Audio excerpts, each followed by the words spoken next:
बच्चे ध्यान से देखेंगे बेटे। आज का मैं पहला कॉन्सेप्ट आपके सामने लिख रहा हूं।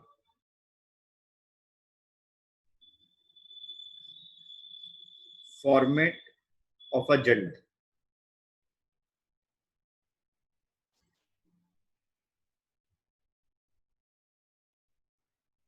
Format of a journal.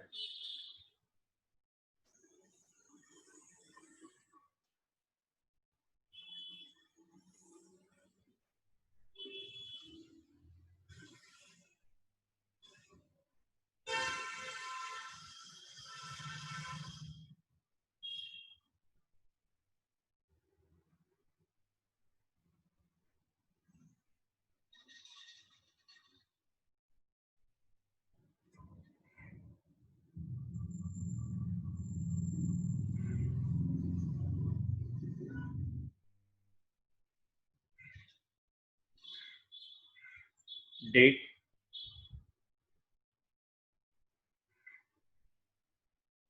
Particulars, LF, debit का अमाउंट,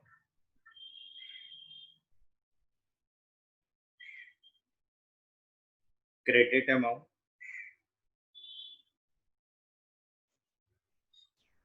बेटे अगर आप लोग देखें तो हमारे जर्नल के अंदर टोटल 5 कॉलम है बेटे, 5 कॉलम। टोटल 5 कॉलम आपको दिखाई दे रहे हैं। कॉलम नंबर 1,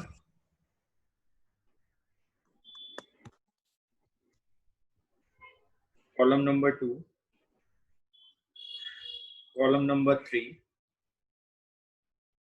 कॉलम नंबर 4,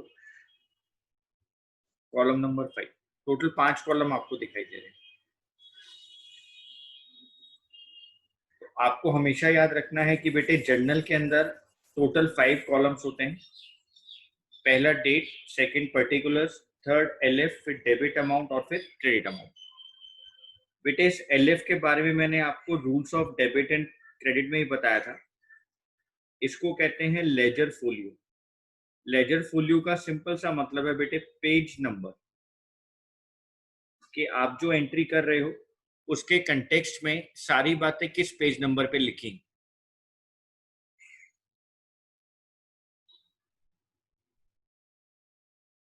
मैं अगर इसके बारे में आपको थोड़ी सी बात लिखाऊं तो आप यहां लिख सकते हैं, in this column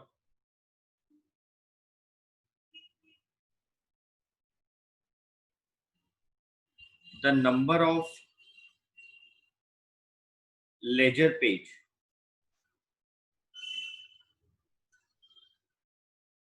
is written,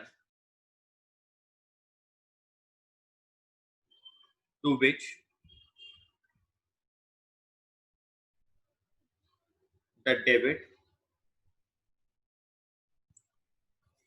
and credit aspects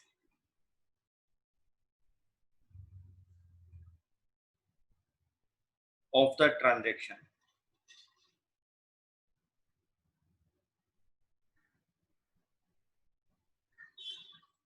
is posted. The number of ledger page written to which the debit and credit aspects of the transaction is posted, बेटे उसको लेजर फोलियो कहा जाता है, या हम उसको पेज नंबर कहते हैं। लेकिन इसका आपके प्रैक्टिकल एस्पेक्ट से, आपकी पढ़ाई से अभी कुछ लेना देना नहीं है। आपको सिर्फ एक कॉलम पता होना चाहिए बेटा, इसको एलएफ कॉलम यहाँ बनाया जाता है बस, और इसका कुछ ज्यादा आपकी पढ़ाई से लेना देना नहीं। बेटे मैं नेक्स्ट कॉन्सेप्ट की बात करूं,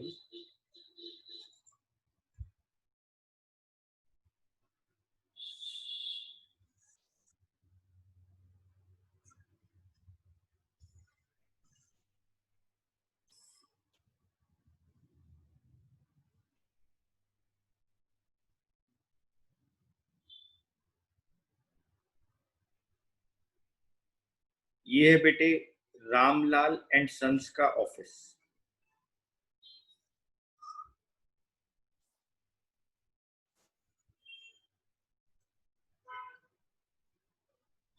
यहाँ पे इस बिजनेस में बहुत सारे वर्कर्स काम करते हैं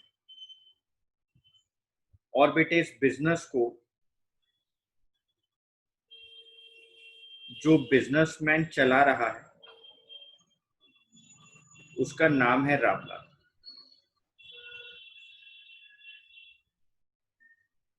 रामलाल साहब इस बिजनेस को चला रहे हैं, ये बिजनेस है।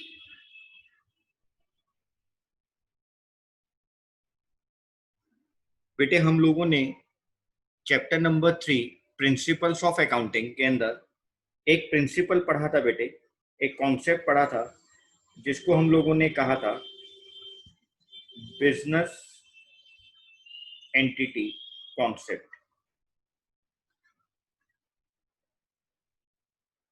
बच्चों इस बिजनेस एंटिटी कॉन्सेप्ट में, बिजनेस एंटिटी प्रिंसिपल में एक बात आपको बहुत अच्छे से समझाई गई थी कि business and businessman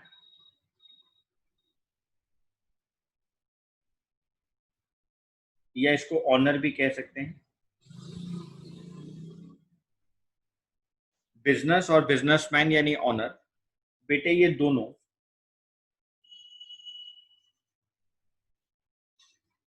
separate legal entity में है। ये सेपरेट लीगल एंटिटी में है, दोनों अलग अलग है बेटे, दोनों एक नहीं। रामलाल बिजनेसमैन है और इस बिजनेस का नाम है रामलाल एंड सन्स। बेटे हर बिजनेस का अपना एक नाम होता है। आप केवेंटर्स मार्केट में देखते हैं तो केवेंटर्स की अपनी एक शॉप है, वहां पे वो जिनकी शॉप है वो दोनों ब्रदर्स अलग हैं बेटे, उन दोनों भाइयों के नाम अलग हैं, वो बिजनेसमैन। तो हर बिजनेस का बेटे अपना एक पर्टिकुलर नाम होता है, हर बिजनेस की, हर शॉप की, हर कंपनी का अपना एक नाम होता है। उसको चलाने वाले जो बिजनेसमैन है बेटे वो अलग होते हैं, उनका एक अपना पर्टिकुलर नेम होता है। तो बिजनेस एंटिटी कॉन्सेप्ट के अकॉर्डिंग बिजनेस और बिजनेसमैन, बिजनेस और ओनर दोनों सेपरेट लीगल एंटिटी में है बेटे, दोनों सेपरेट एंटिटी में काम करते हैं। बेटे हम लोगों को जो भी जर्नल एंट्रीज बनानी है,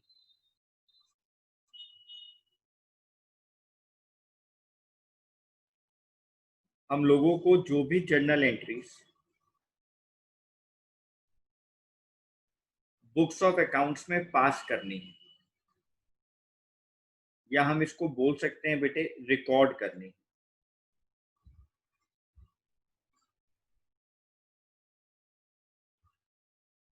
हमें जो भी journal entry books of accounts में रिकॉर्ड करनी है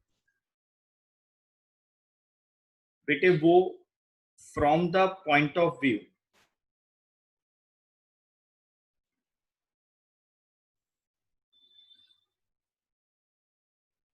ऑफ ऑनर,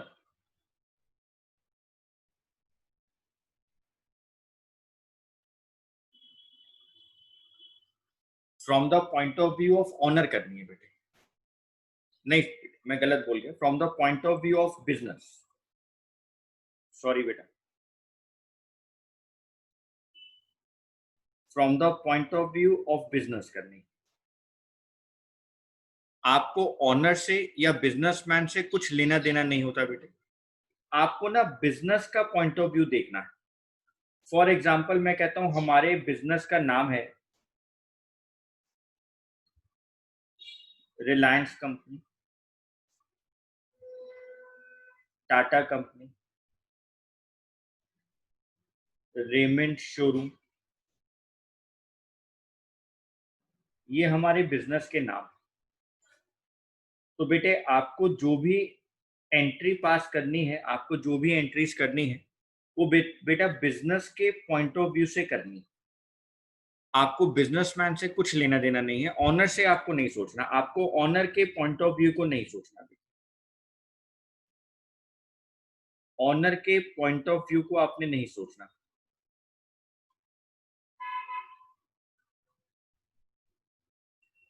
आपको सिर्फ बिजनेस के पॉइंट ऑफ व्यू के बारे में सोचना है कि बिजनेस के साथ क्या ट्रांजैक्शन हो रही।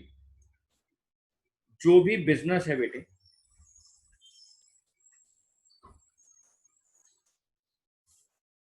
वो जो भी ट्रांजैक्शन करता है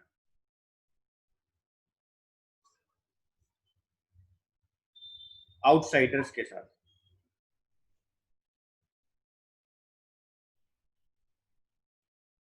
वो आउटसाइडर्स ए हो, बी हो, सी हो, कोई भी, तो बेटे हमें बिजनेस का इन आउटसाइडर्स के साथ क्या ट्रांजैक्शन हो रही है, हमारे बिजनेस की इन आउटसाइडर्स के साथ क्या ट्रांजैक्शन हो रही है, तो हमने हमेशा बिजनेस के पॉइंट ऑफ व्यू से सोचना है बेटे। हमने कभी बिजनेसमैन या ऑनर के पॉइंट ऑफ व्यू से जर्नल एंट्री को पास करने के लिए नहीं सोचना। जो भी ट्रांजैक्शन होगा वो बिजनेस का आउटसाइडर्स के साथ होगा या बिजनेसमैन के साथ होगा, आपको बिजनेस के पॉइंट ऑफ व्यू से सारी बातों को सोचना है। बेटे मैं आपको अपने बनाए हुए 3 गोल्डन रूल्स याद कराऊंगा बेटे। आपको ये बुक्स में नहीं मिलेंगे, लेकिन मैं आपको इतने आसान तरीके से जर्नल एंट्रीज को समझा दूंगा कि आपको बेटे कभी इसमें प्रॉब्लम नहीं आएगी।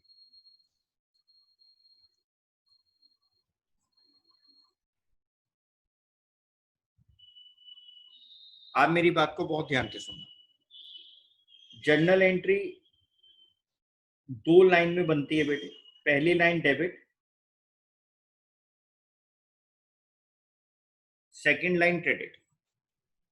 ये जो 2 हमने यहां पे लगाया ना बेटे, ये क्रेडिट को रिप्रेजेंट कर रहा।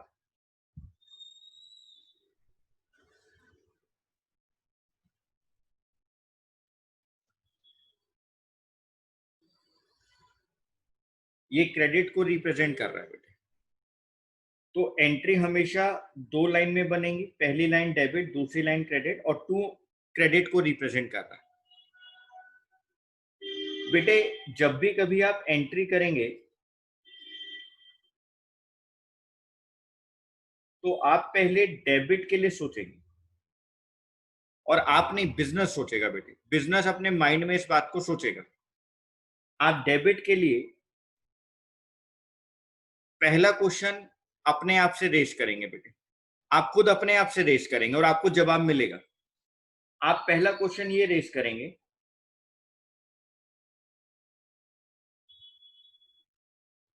हमारे पास क्या आया। ये आप पहला क्वेश्चन रेस करेंगे। 99% आपको इस बात का जवाब मिलेगा। आपके पास कोई ना कोई चीज रिसीव हो रही होगी बेटे। आपके पास कुछ ना कुछ आ रहा होगा। जो चीज आ रही होगी आप उसको डेबिट कर दें। अगर आपको बेटे इसका आंसर नहीं मिलता, अगर आपको इसका आंसर नहीं मिलता, तो आप अपने आप से एक और क्वेश्चन रेज करें, एक और क्वेश्चन अपने आप से पूछे, आस्क करें, हमारे पास क्या आया। इसका आंसर नहीं मिला तो आप पूछें किसके पास आया।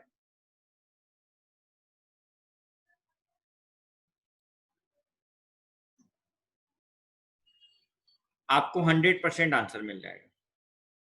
हमारे पास क्या आया, हमारे से मतलब है बेटा बिजनेस के पास।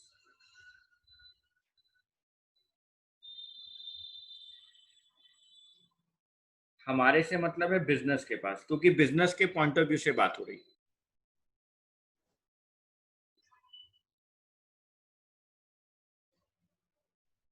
बेटे डेबिट साइड कंप्लीट होने के बाद आप क्रेडिट साइड की बात करेंगे। क्रेडिट साइड के अंदर पहला क्वेश्चन होगा,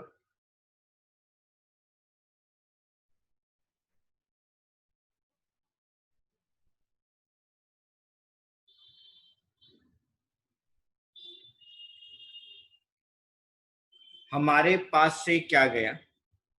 यहां पर ही मैं आपको वही बताऊंगा, हमारे का मतलब है यहां पर बिजनेस। बिजनेस के पास से क्या गया, हमारे पास से क्या गया, यानी बिजनेस के पास से क्या गया बेटे। आपको इसका आंसर 100% मिलेगा। अगर मान लेते हैं बेटे 99% के बाद आपको इसका आंसर नहीं मिलता है, सर हमने इस क्वेश्चन को पूछा हमारे पास से क्या गया और हमें इसका आंसर नहीं मिला, तो बेटे कोई नहीं, आप दूसरा क्वेश्चन पूछेंगे।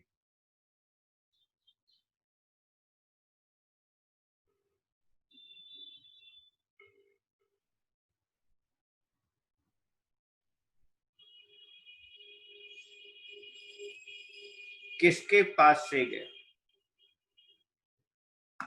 तो बच्चों ने पहले दो बातें अच्छे से सीख ली हैं। पहला था हमारे पास क्या आया डेबिट के लिए, अगर उसका आंसर नहीं मिला तो किसके पास आया। क्रेडिट के लिए पहला question,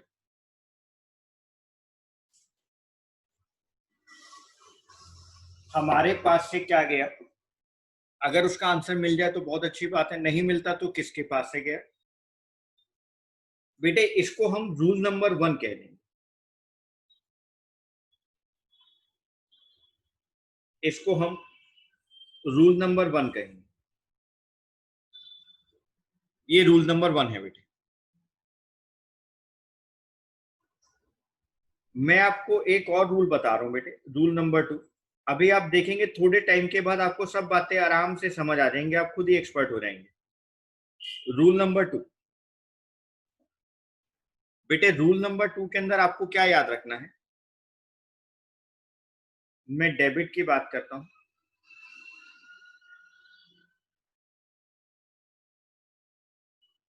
all expenses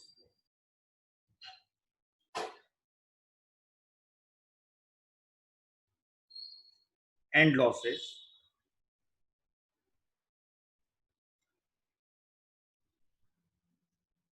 are debited. Business के सारे एक्सपेंस, बिजनेस के सारे एक्सपेंस और बेटे बिजनेस में होने वाले सारे लॉसेस, बिजनेस के सारे एक्सपेंस और बिजनेस के सारे लॉसेस हम एंट्री के अंदर डेबिट करेंगे बेटे। All expenses and losses are debited, all expenses and losses are debited. Business के सारे एक्सपेंस और लॉस को डेबिट किया जाता है। बिजनेस के अंदर होने वाले सारे एक्सपेंस और लॉस को डेबिट किया जाता है।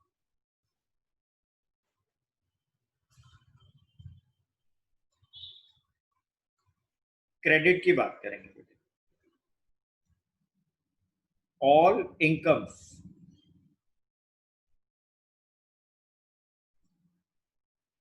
एंड गेन्स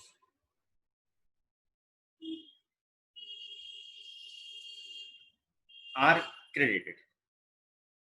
बिजनेस में होने वाली कोई भी इनकम हो या बेटे बिजनेस में होने वाला कोई भी गेन, उसको बिजनेस के अंदर जर्नल एंट्री के अंदर क्रेडिट किया जाता है। यानी बेटे सारे प्रॉफिट, सारे गेन, सारी इनकम हमेशा जर्नल एंट्री के अंदर क्रेडिट की जाती। बिजनेस के सारे एक्सपेंस, बिजनेस के सारे लॉसेस हमेशा जर्नल एंट्री के अंदर डेबिट किए जाते हैं। मैंने आपको दो रूल सिखाए हैं बेटे, जो मेरे अपने रूल हैं, जो मेरे अपने बनाए हुए रूल हैं। आपको बेटे इन दोनों रूल्स को, जो मैं बच्चों को इसी रूल्स की हेल्प से एंट्री सिखाता हूं, डेबिट के लिए आप ट्रांजैक्शन जो भी आपको दी गई है, जो भी ट्रांजैक्शन आपके सामने आती है बेटे क्वेश्चन में, आप डेबिट के लिए पहला क्वेश्चन अपने आप से रेज करो, हमारे पास क्या आया।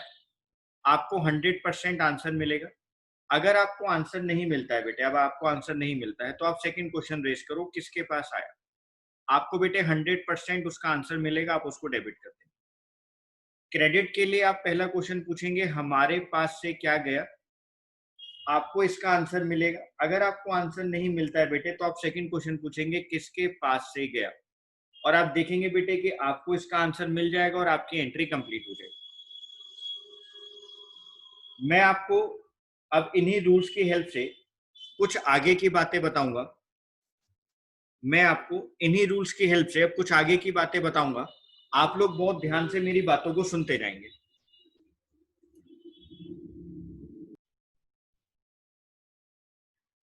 एग्जाम्पल नंबर 1 कर रहे हैं हम लोग। Purchased furniture for ₹20,000 in cash. बेटे साफ साफ क्वेश्चन में आप देखो, वर्ड आ गया इन कैश। आपने फर्नीचर परचेज किया है,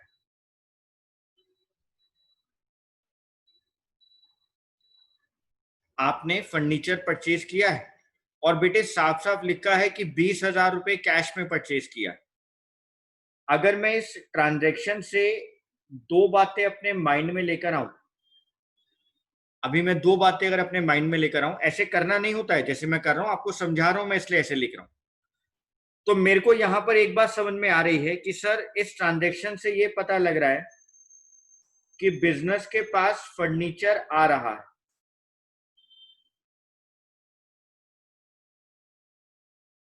और कैश जा रहा है, यानी सर फर्नीचर इंक्रीज हो रहा है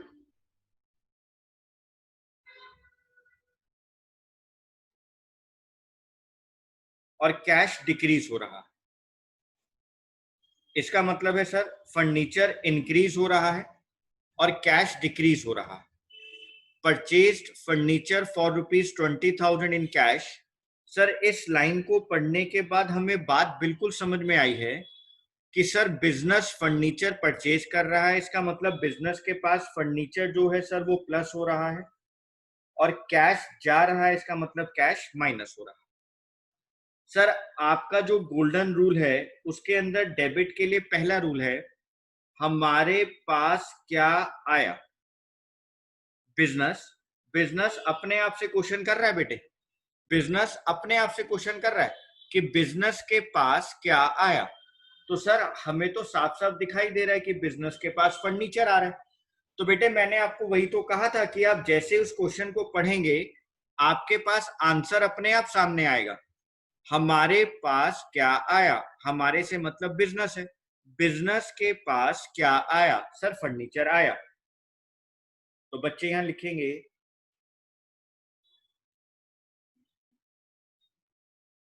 फर्नीचर अकाउंट डेबिट 20,000।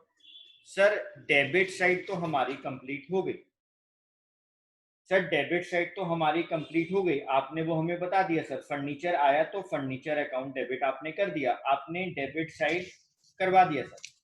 सर अब क्रेडिट साइड के लिए हम लोग क्या करेंगे बेटे, क्रेडिट साइड के लिए क्या करेंगे, कुछ करना थोड़ी है, पहले आप अपने आप से क्वेश्चन पूछो, पहले सर आप अपने आप से बेटा क्वेश्चन पूछो। देखो क्रेडिट के लिए क्वेश्चन, पहला क्वेश्चन, हमारे पास से क्या गया, हमारे मतलब बेटे बिजनेस, बिजनेस के पास से क्या गया, सर कैश गया बिजनेस के पास से, अभी तो हमने बताया कि हमारे पास से कैश चला गया। तो बेटे आपको एक चीज और याद रखनी है, आपने क्रेडिट के लिए इस अकाउंट के नीचे टू लिखना होता है, आप यहां मत लिख देना, आपको एकदम अकाउंट के नीचे टू लिखना होता है, ठीक है, एंट्री यहां से स्टार्ट होती है। तो मेरे पास से कैश चला गया तो to cash account 20,000, furniture account debit to cash account 20,000। आप थोड़ा सा इसको ऐसे भी कर सकते हैं,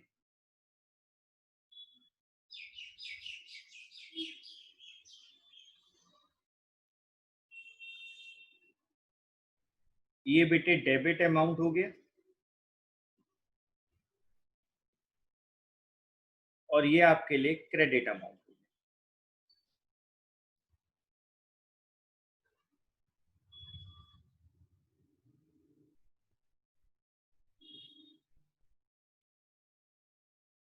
डेबिट अमाउंट हो गया और credit amount,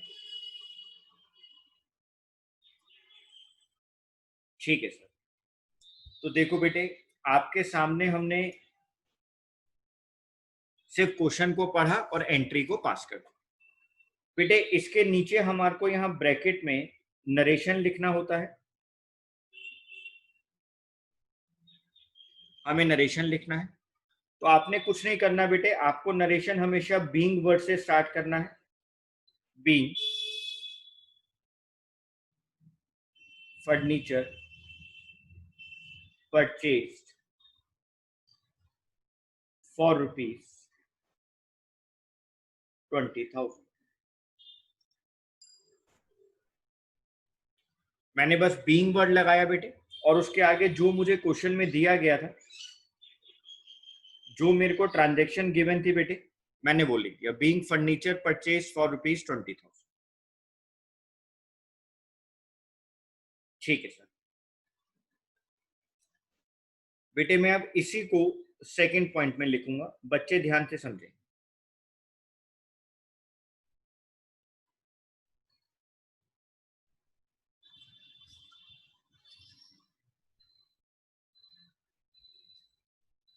purchased furniture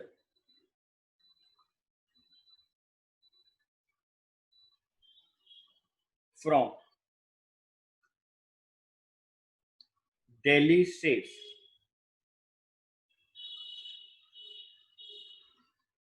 for ₹40,000। बच्चे बहुत ध्यान से मेरी बात को सुनेंगे। इस पूरी लाइन में कहीं नहीं लिखा है कैश, कहीं नहीं लिखा सर। बस ये लिखा है कि हमने बिजनेस ने फर्नीचर परचेज किया है दिल्ली सेफ से।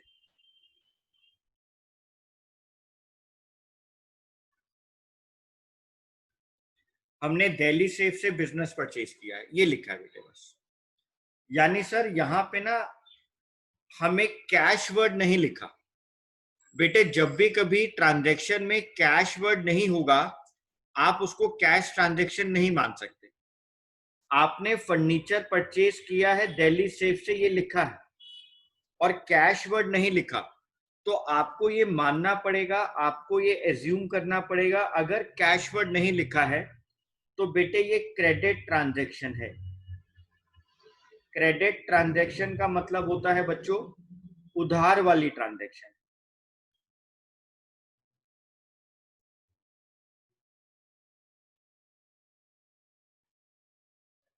ये उधार ट्रांजैक्शन, यानी आपने दिल्ली सेफ से उधार परचेज किया है, क्रेडिट पर परचेज किया है।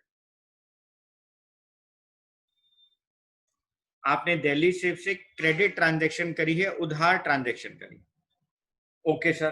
तो सर अब यहाँ पे क्या कोई रूल बदल जाएगा? नहीं बेटा नहीं, कोई रूल नहीं बदलेगा। मैंने आपको रूल ही ऐसा लिखवाया है कि आप कभी गलती करेंगे नहीं। डेबिट के लिए पहला क्वेश्चन, डेबिट के लिए पहला क्वेश्चन बेटे बड़े प्यार से हम पूछ रहे हैं, हमारे पास क्या आया? तो बच्चों ने ट्रांजैक्शन को पढ़ा, बच्चों ने ट्रांजैक्शन को पढ़ा, परचेज्ड फर्नीचर। सर हमारे पास तो फर्नीचर आया, तो बेटे क्या दिक्कत है? फिर आप यहां लिख दो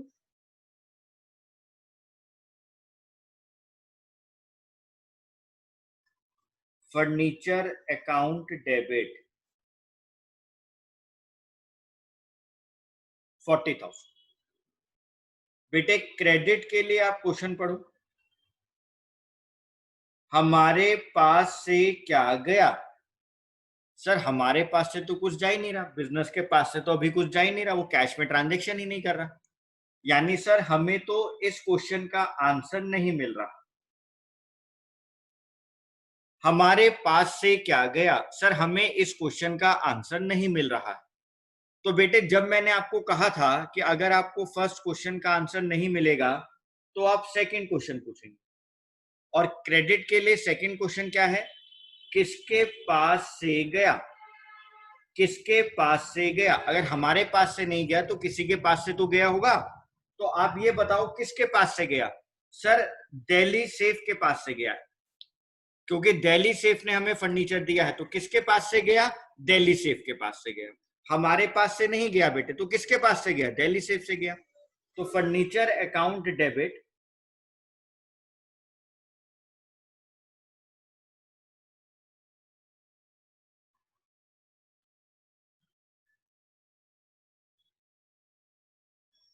to Delhi Safe account.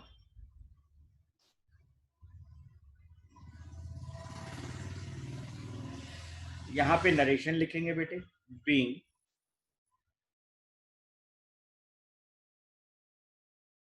Furniture purchased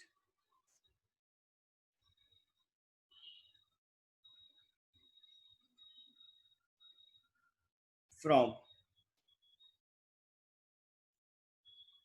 Delhi Safe for ₹40,000।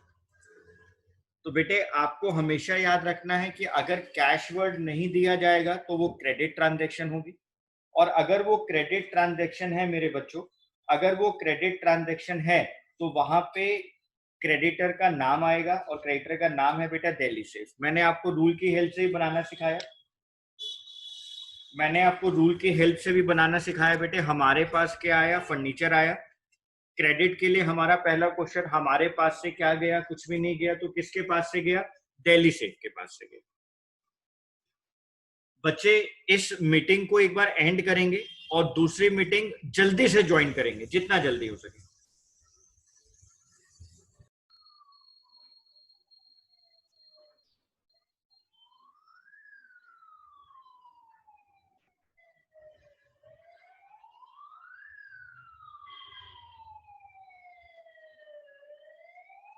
बेटे साथ साथ लिखेंगे आप लोग।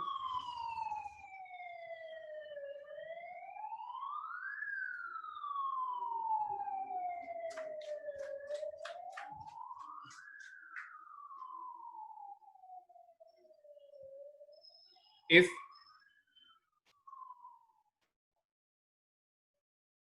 a transaction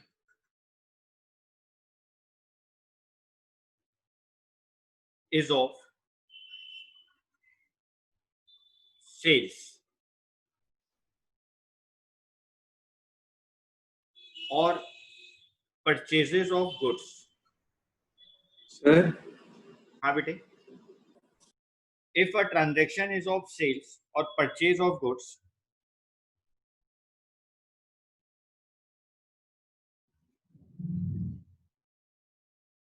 giving the name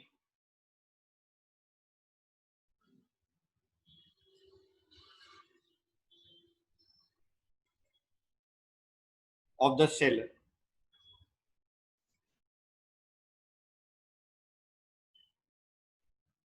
or purchaser and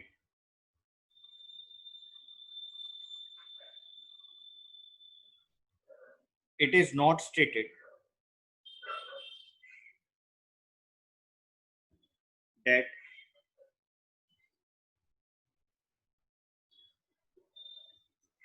cash is transacted, that cash is transacted, it is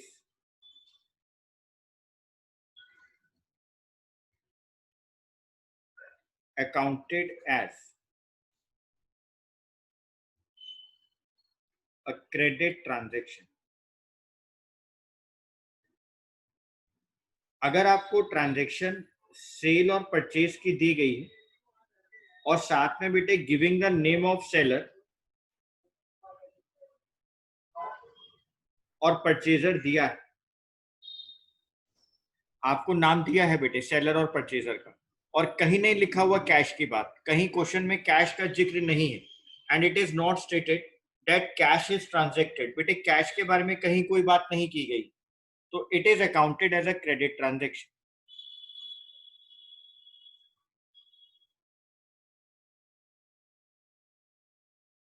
for example, goods sold to Mohan means that goods are sold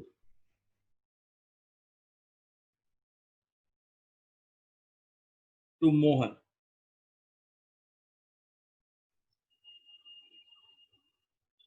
on credit।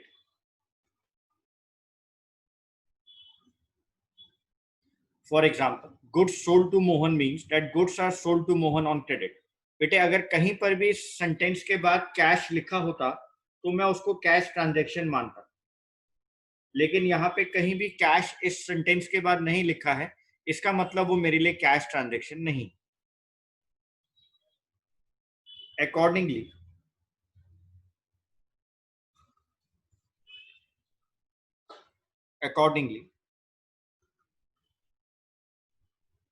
Mohan's account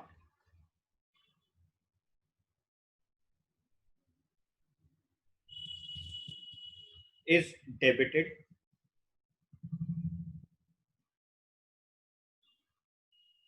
and sales account is credited.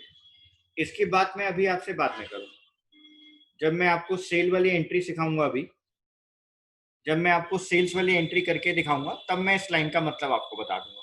Mohan से account debit क्यों हो रहा है, sales account credit क्यों हो रहा है, ये एंट्री हम लोग जब करेंगे प्रैक्टिकली तब आप समझ जाएंगे। अभी तो मेरे को आपको ये सिखाना था कि हम लोग कैश और क्रेडिट ट्रांजैक्शन को कैसे डिटरमाइन करते हैं।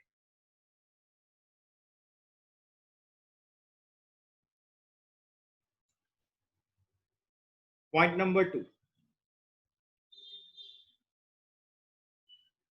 To, if a transaction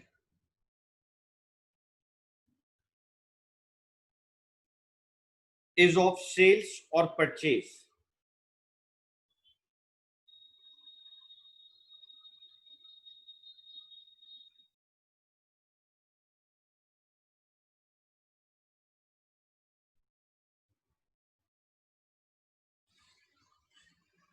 giving the name of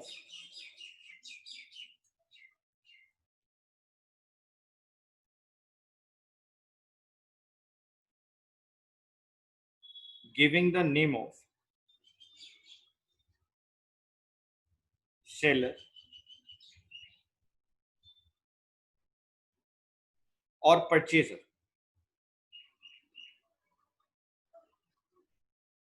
stating that cash is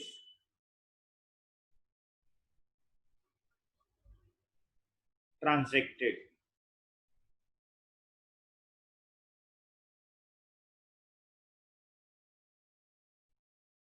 stating that cash is transacted.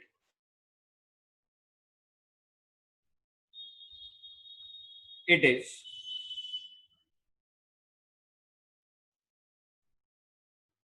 accounted as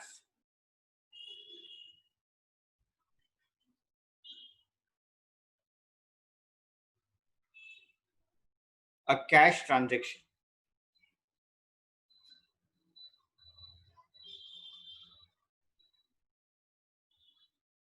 For example, goods sold to Mohan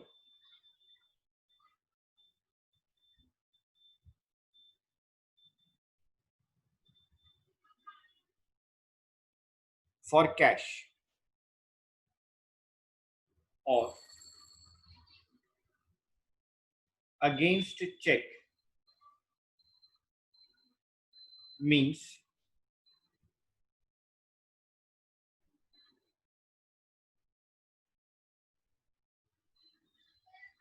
goods are sold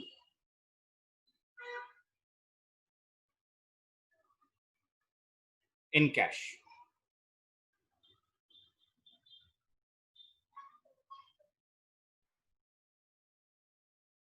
sir ये वाली बात तो बिल्कुल अच्छे से समझ में आ गई, क्योंकि यहाँ तो साफ साफ स्टेटेड होगा कि आपने कैश में ट्रांजैक्शन करी। यहाँ तो साफ साफ क्वेश्चन में ही लिखा होगा दैट कैश इज ट्रांजैक्टेड, ये लिखा होगा। जो हमने purchase furniture for ₹20,000 in cash लिखा था, तो कैश इज ट्रांजैक्टेड वर्ड साथ साथ हमारे साथ चल रहा हो, कैश इज ट्रांजैक्टेड।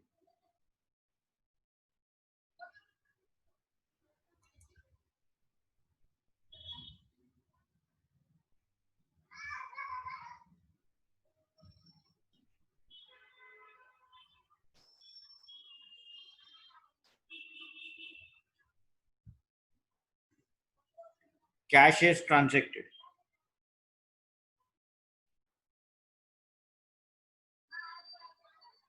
तो जब कैश वाली ट्रांजैक्शन होगी बेटे, तो कैश हमारे साथ होगा, तो हम लोग वहां पर डायरेक्टली कैश से एंट्री करेंगे। सर अगर कैश की जगह वर्ड चेक लिखा होगा तो चेक का मतलब है बेटे वो बैंक से एंट्री कर रहा है, कैश मतलब वो लिक्विड कैश दे रहा है, और चेक मतलब बेटे वो बैंक से एंट्री कर रहा है। पॉइंट नंबर 3, ये आपने एक और पॉइंट को समझना है बेटे, आपने इस पॉइंट को भी अच्छे से समझना है। एंट्रीज करते वक्त आप इन सारी बातों का ध्यान रखेंगे बच्चों, कि ट्रांजैक्शन कैश वाली है या क्रेडिट वाली है, ये कैसे पता लगेगा, मैं आपको वो लिखवा रहा हूं सारी बातें। अगर बेटे ट्रांजैक्शन में ऐसे लिखा है, if a transaction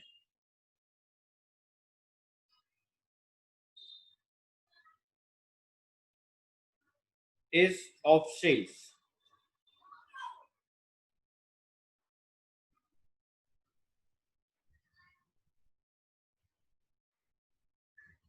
or purchases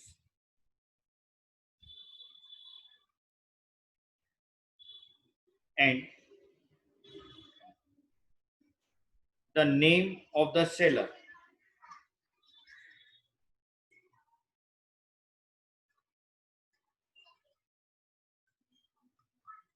or purchaser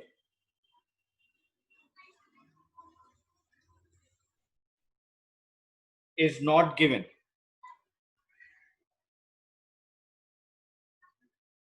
it is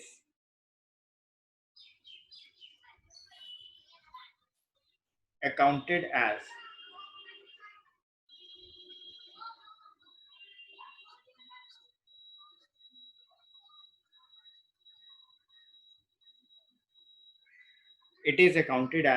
a cash transaction। बेटे अगर ट्रांजैक्शन सेल और परचेज की है और आपको सेलर या परचेजर का नाम नहीं दिया गया है, तो आप ये एज्यूम करेंगे बेटे कि वो cash transaction. For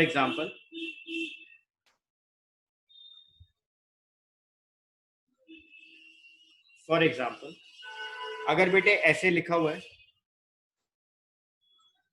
goods sold for rupees 10,000,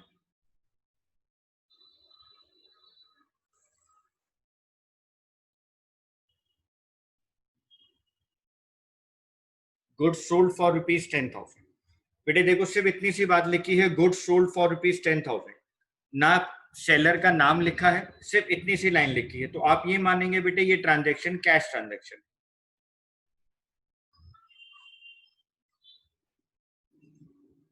बेटे ये आपके लिए कैश ट्रांजैक्शन, क्योंकि यहां पे सेलर का नाम नहीं दिया गया है।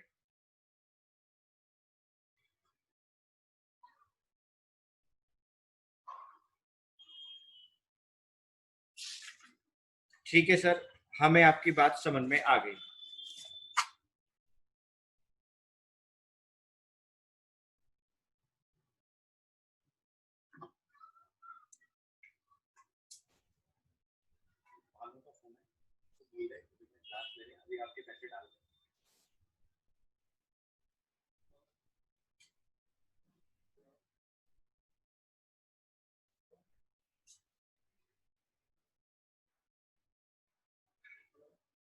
बच्चों ने यहां तक की बात लिखी,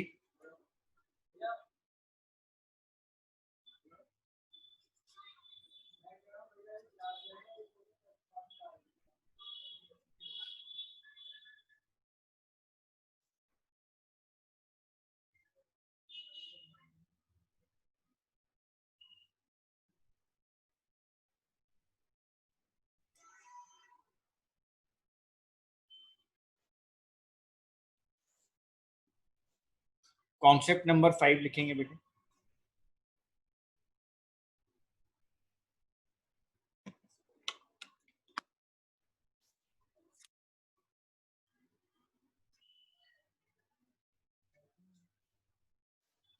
मीनिंग ऑफ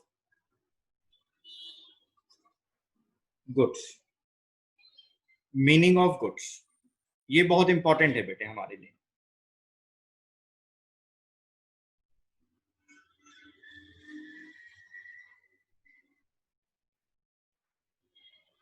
बेटा देखो,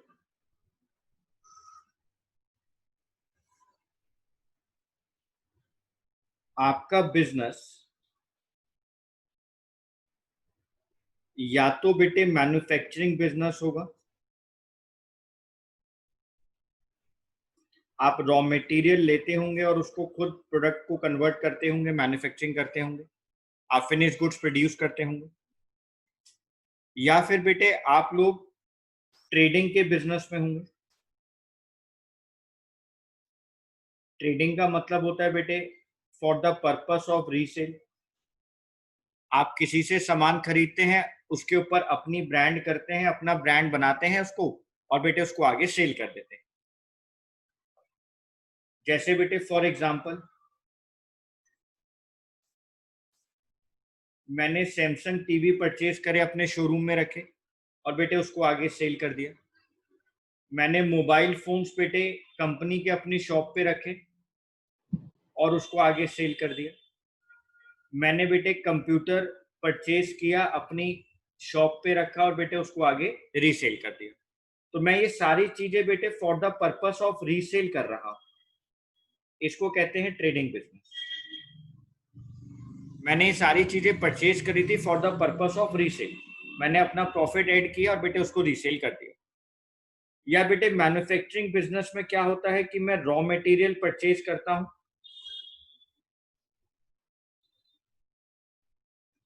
बेटे मैंने रॉ मटेरियल परचेज किया,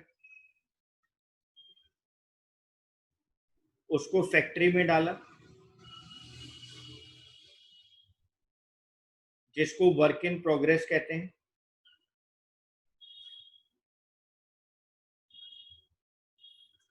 और बेटे उससे फिनिश गुड्स मैंने बना दी। ये मेरा मैन्युफैक्चरिंग बिजनेस।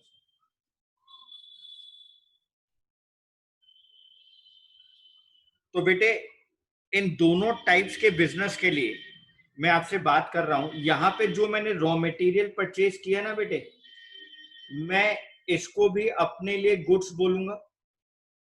और बेटे यहाँ जो मैंने रीसेल पर्पस के लिए ये जो मैंने परचेज करा है, टीवी, मोबाइल फोन, कंप्यूटर, बेटे ट्रेडिंग बिजनेस के अंदर मैं इनको गुड्स बोलूंगा।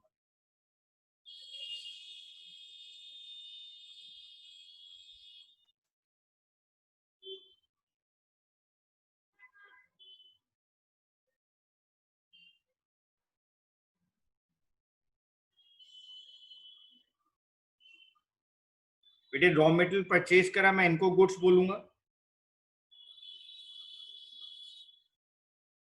और ट्रेडिंग बिजनेस के लिए मैंने TV, mobile phone, computer purchase किया है, आगे रीसेल पर्पस के लिए बेटे मैं उनको गुड्स बोलूंगा। लेकिन बेटे मान लो मैंने अपने बिजनेस में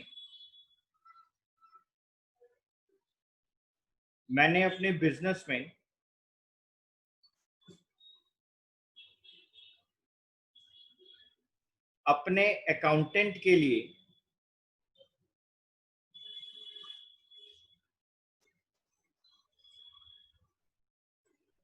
बेटे अपने अकाउंटेंट के लिए एक कंप्यूटर परचेज किया,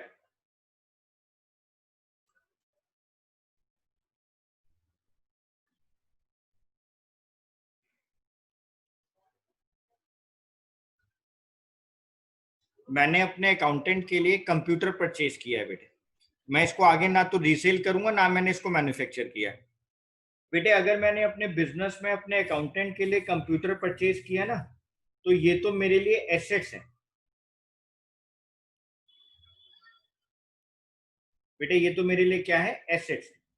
ये कंप्यूटर जो मैंने परचेज किया है बेटे, ये कंप्यूटर मेरे लिए एसेट है। ये कंप्यूटर हमारे लिए एसेट है। ठीक है सर, मैं इसको समझ गया अच्छे से, बच्चे इस बात को समझ गए। सर हम इसको परचेज नहीं मानेंगे, ये हमारे लिए एसेट है। Not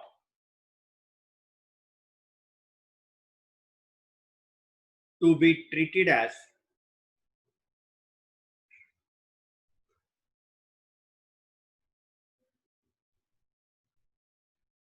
not to be treated as purchases।